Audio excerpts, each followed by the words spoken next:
ಸ್ನೇಹಿತರೆ, ನಿಸರ್ಗ ನಿಸ್ವರ್ಗ ಚಾನೆಲ್ಗೆ ನಿಮ್ಮೆಲ್ಲರಿಗೂ ಆದರದ ಸ್ವಾಗತ.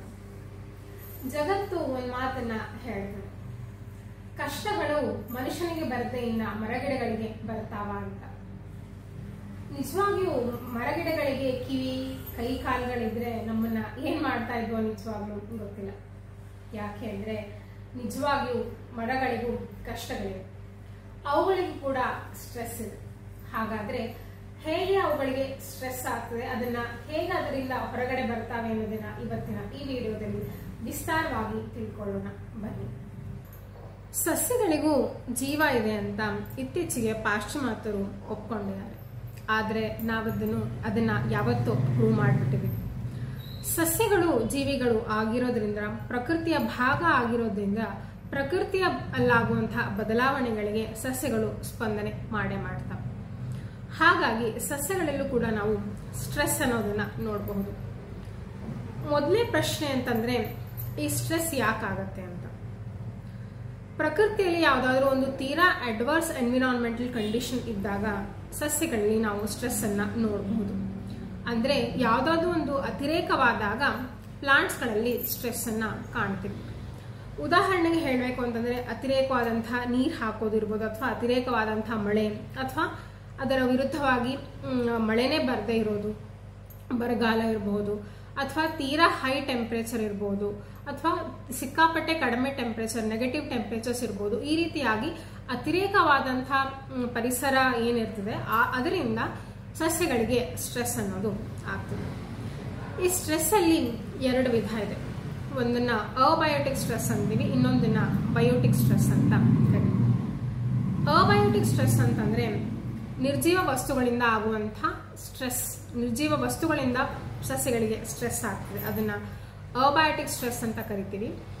ಇನ್ನ ಬಯೋಟಿಕ್ ಸ್ಟ್ರೆಸ್ ಅಂತಂದ್ರೆ ಹೆಸರೇ ಹೇಳುವಾಗೆ ಜೀವಿಗಳಿಂದ, ಬೇರೆ ಜೀವಿಗಳಿಂದ ಸ್ಟ್ರೆಸ್ಗಳು ಆಗ್ತದೆ ಪ್ಲಾಂಟ್ಸ್ಗಳಿಗೆ, ಅದನ್ನ ಬಯೋಟಿಕ್ ಸ್ಟ್ರೆಸ್ ಅಂತ ಕರಿತೀವಿ. ಉದಾಹರಣೆಗಳ ಸಮೇತ ಒಂದೊಂದನ್ನೇ ತಿಳ್ಕೊಂಡು ಹೋಗೋಣ ಬನ್ನಿ.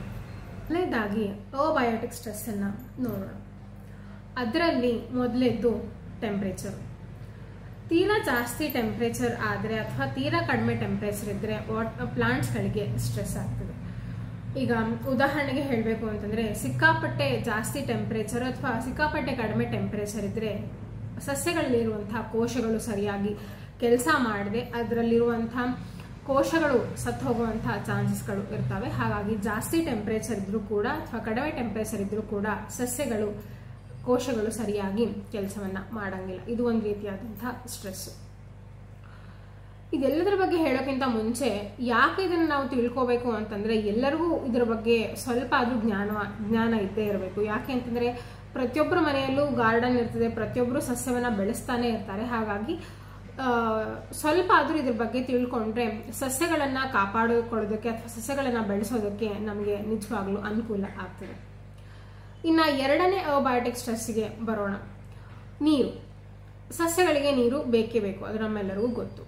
ಆದ್ರೆ ಸಸ್ಯಗಳಿಗೆ ನೀರು ಜಾಸ್ತಿ ಆದ್ರೂ ತೊಂದ್ರೆನೆ, ಕಮ್ಮಿ ಆದ್ರೂ ತೊಂದ್ರೆನೆ.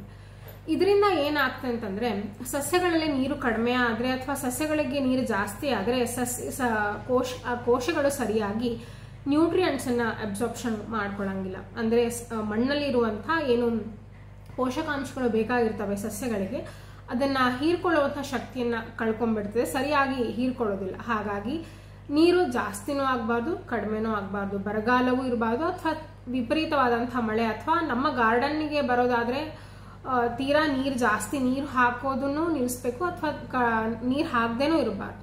ನೋಡ್ಕೊಂಡು ಸಸ್ಯಕ್ಕೆ ಎಷ್ಟು ಬೇಕು ಅನ್ನೋದನ್ನ ನೋಡ್ಕೊಂಡು ಸಸ್ಯಗಳಿಗೆ ನೀರನ್ನ ಎರಿಬೇಕು. ಇನ್ನ ಮೂರನೇದ್ದು, ನಮ್ಮ ಮಣ್ಣು ಯಾವ ರೀತಿಯಾಗಿ ಇರ್ತದೆ ಅಂತ ಹೇಳಿ. ಮಣ್ಣಲ್ಲಿ ಸಿಕ್ಕಾಪಟ್ಟೆ ಉಪ್ಪಿನ ಅಂಶ ಇದ್ರೆ ಅದರಿಂದ ಕೂಡ ಸಸ್ಯಗಳಿಗೆ ಸ್ಟ್ರೆಸ್ ಆಗೋದು ಖಂಡಿತ. ಇನ್ನ ನೆಕ್ಸ್ಟ್ ಸೂರ್ಯನ ಬಿಸಿಲು, ಸನ್ಲೈಟ್ ಅಂತ ಹೇಳ್ತೀವಿ. ಈ ಸನ್ಲೈಟ್ ಎಷ್ಟು ಮುಖ್ಯ ಅಂತಂದ್ರೆ, ಸಸ್ಯಗಳಲ್ಲಿ ಒಂದು ಕ್ರಿಯೆ ಆಗ್ತದೆ, ಫೋಟೋಸಿಂಥಸಿಸ್ ಅಂತ. ಆ ಫೋಟೋಸಿಂಥಸಿಸ್ ಆಗ್ಬೇಕು ಅಂತಂದ್ರೆ ಸಸ್ಯಗಳಿಗೆ ಸೂರ್ಯನ ಕಿರಣಗಳು, ಸೂರ್ಯ ಬೇಕೇ ಬೇಕು. ಆದ್ರೆ ಇದು ಜಾಸ್ತಿ ಆಗ್ಬಾರ್ದು, ಕಮ್ಮಿನೂ ಆಗ್ಬಾರ್ದು. ಸಿಕ್ಕಾಪಟ್ಟೆ ಟೆಂಪರೇಚರ್ ಅಥವಾ ಸಿಕ್ಕಾಪಟ್ಟೆ ಸನ್ಲೈಟ್ಗೆ ಅದು ಎಕ್ಸ್ಪೋಷರ್ ಆದ್ರೆ ಸಸ್ಯಗಳಲ್ಲಿ ವರ್ಕ್ ಆಗುವಂತಹ ಕೆಲವು ಎಂಜೈಮ್ಸ್ಗಳಿರ್ಬೋದು ಅಥವಾ ಸಸ್ಯಗಳಲ್ಲಿ ನಡೆಯುವಂತಹ ಏನು ಸೈಕಲಾಜಿಕಲ್ ಪ್ರಾಸೆಸ್ ಇರ್ತದೆ ಅದಕ್ಕೆ ಖಂಡಿತ ಅದು ಎಫೆಕ್ಟ್ ಆಗ್ತದೆ. ಹಾಗಾಗಿ ಸನ್ಲೈಟ್ ಅಂದ್ರೆ ಏನ್ ನಾವು ಸಸ್ಯವನ್ನ ಸೂರ್ಯನ ಕಿರಣಗಳಿಗೆ ಬಿಸಿಲಿಗೆ ಅದನ್ನ ಎಕ್ಸ್ಪೋಷರ್ ಮಾಡ್ತೀವಿ ಆ ಟೈಮು ಕೂಡ ತುಂಬಾನೇ ಇಂಪಾರ್ಟೆಂಟ್. ಇನ್ನು ಕಡೆಯದಾಗಿ ಅಬಯೋಟಿಕ್ ಸ್ಟ್ರೆಸ್ ಬಗ್ಗೆ ಹೇಳಬೇಕು ಅಂತಂದ್ರೆ ಪೋಷಕಾಂಶಗಳು. ಸಸ್ಯಗಳಿಗೆ ಅದು ಬೇಕೇ ಬೇಕು. ಅದು ಮಣ್ಣಿನ ಮೂಲಕ ಕೊಡಬಹುದು ನಾವು, ಅಥವಾ ಈಗ ನೀರಲ್ಲೂ ಕೂಡ ಕೆಮಿಕಲ್ಸ್ ಅನ್ನ ಹಾಕಿ ಸಸ್ಯಗಳಿಗೆ ಕೊಡೋದುಂಟು.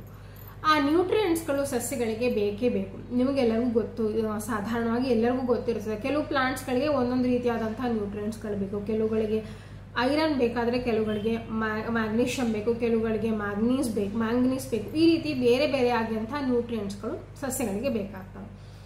ಒಟ್ಟಿನಲ್ಲಿ ಹೇಳಬೇಕು ಅಂತಂದ್ರೆ ಪೋಷಕಾಂಶಗಳು ನ್ಯೂಟ್ರಿಯೆಂಟ್ಸ್ಗಳು ಸಸ್ಯಗಳಿಗೆ ಬೇಕೇ ಬೇಕು. ಅದನ್ನ ತೀರಾ ಜಾಸ್ತಿ ಆದ್ರೂ ಕೂಡ ಸರಿಯಾಗಿ ಸಸ್ಯಗಳು ಬೆಳೆಯೋದಿಲ್ಲ, ಅಥವಾ ಕಡಿಮೆ ಆದ್ರೂ ಕೂಡ ಸಸ್ಯಗಳು ಸರಿಯಾಗಿ ಬೆಳೆಯೋದಿಲ್ಲ.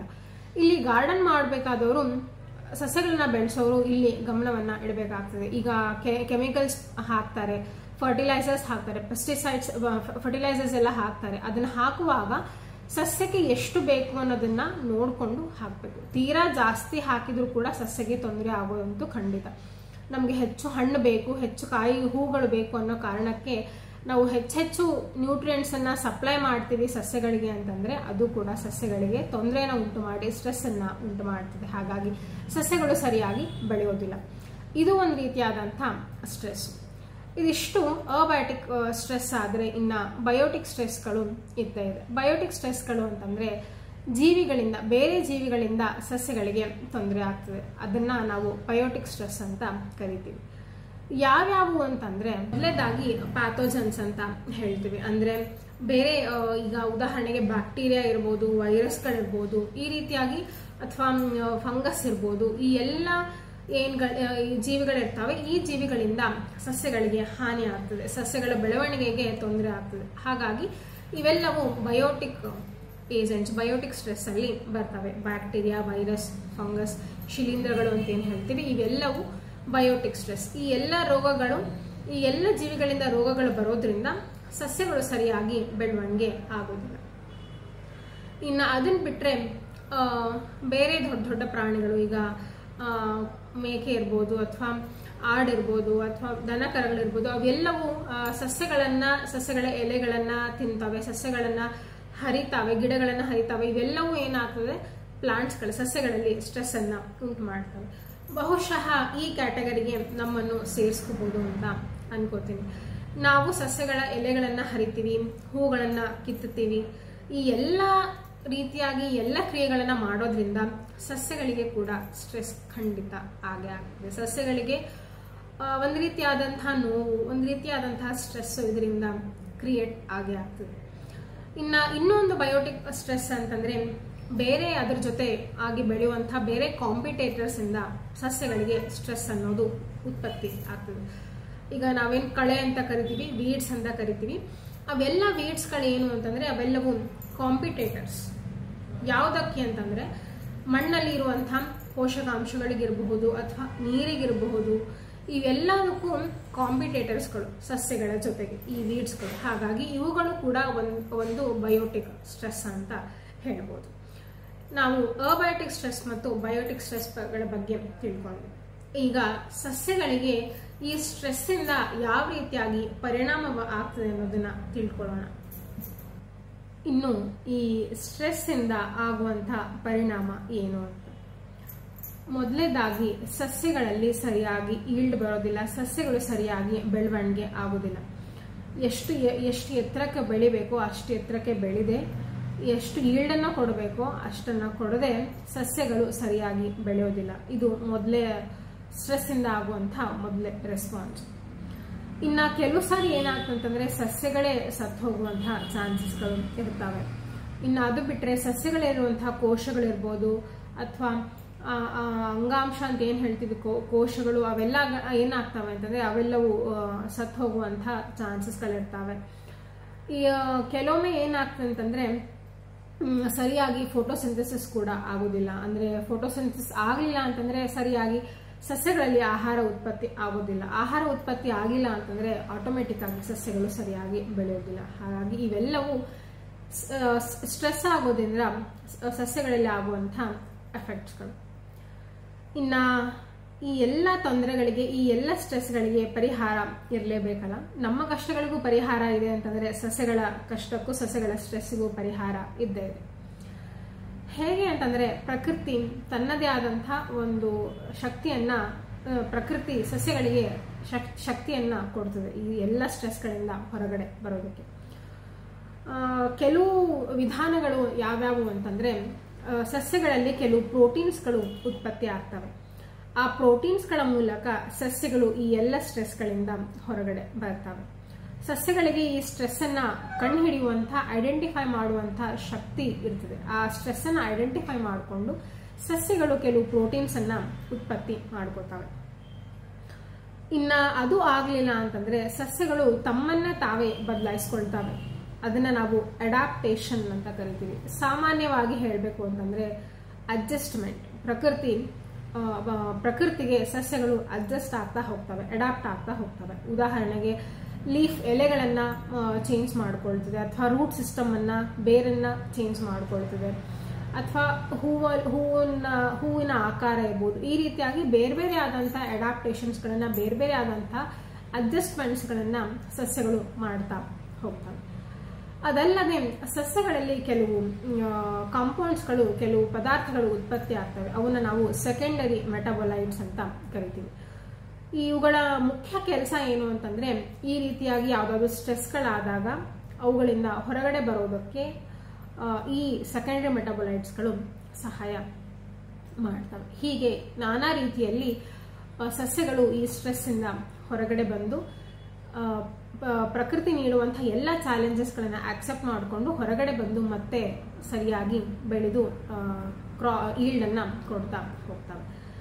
ಹಾಗಾಗಿ ಈ ಪ್ಲಾಂಟ್ ಸ್ಟ್ರೆಸ್ ಜ್ಞಾನ ಸಾಮಾನ್ಯವಾಗಿ ಇಷ್ಟಾದರೂ ಎಲ್ಲರಿಗೂ ಗೊತ್ತಿದ್ರೆ ಸಸ್ಯಗಳನ್ನು ನಾವು ಆರಾಮಾಗಿ ಬೆಳೆಸಿ ಅವುಗಳಿಂದ ಚೆನ್ನಾಗಿ ಈಲ್ಡ್ ಅನ್ನ ತೆಗೆಯೋದಕ್ಕೆ ಅನುಕೂಲ ಆಗ್ತದೆ. ಹಾಗಾಗಿ ಇದಿಷ್ಟಾಗಿತ್ತು ಪ್ಲಾಂಟ್ ಸ್ಟ್ರೆಸ್. ಹೋಪ್ ನಿಮಗೆ ಈ ವಿಡಿಯೋ ಇಷ್ಟ ಆಗಿದೆ ಅಂತ ಅನ್ಕೋತೀನಿ. ಇಷ್ಟ ಆಗಿದ್ರೆ ಏನ್ ಮಾಡಬೇಕು ಅಂತ ನಿಮ್ಗೆ ಗೊತ್ತಿದೆ. ಇನ್ನೂ ಒಂದು ವಿಡಿಯೋ ಇದೆ, ಸಸ್ಯಗಳು ಮಲಗಿಕೊಳ್ತಾವ ಅಂತ. ಆ ವಿಡಿಯೋಕ್ಕೆ ತುಂಬಾ ಚೆನ್ನಾಗಿ ಪ್ರತಿಕ್ರಿಯೆ ಕೊಟ್ಟಿದ್ದೀರಾ ನೀವೆಲ್ಲರೂ. ಯಾರಾದ್ರೂ ಇನ್ನೂ ನೋಡಿಲ್ಲ ಅಂತಂದ್ರೆ ಆ ವಿಡಿಯೋವನ್ನು ಖಂಡಿತ ನೋಡಿ. ಆಲ್ಮೋಸ್ಟ್ ಇದಕ್ಕೆ ರಿಲೇಟ್ ಆಗಿರುವಂತಹ ವಿಡಿಯೋ ಅಂತ ಹೇಳಬೇಕು, ಸಸ್ಯಗಳು ಮಲಗಿಕೊಳ್ತಾವ ಅಂತ.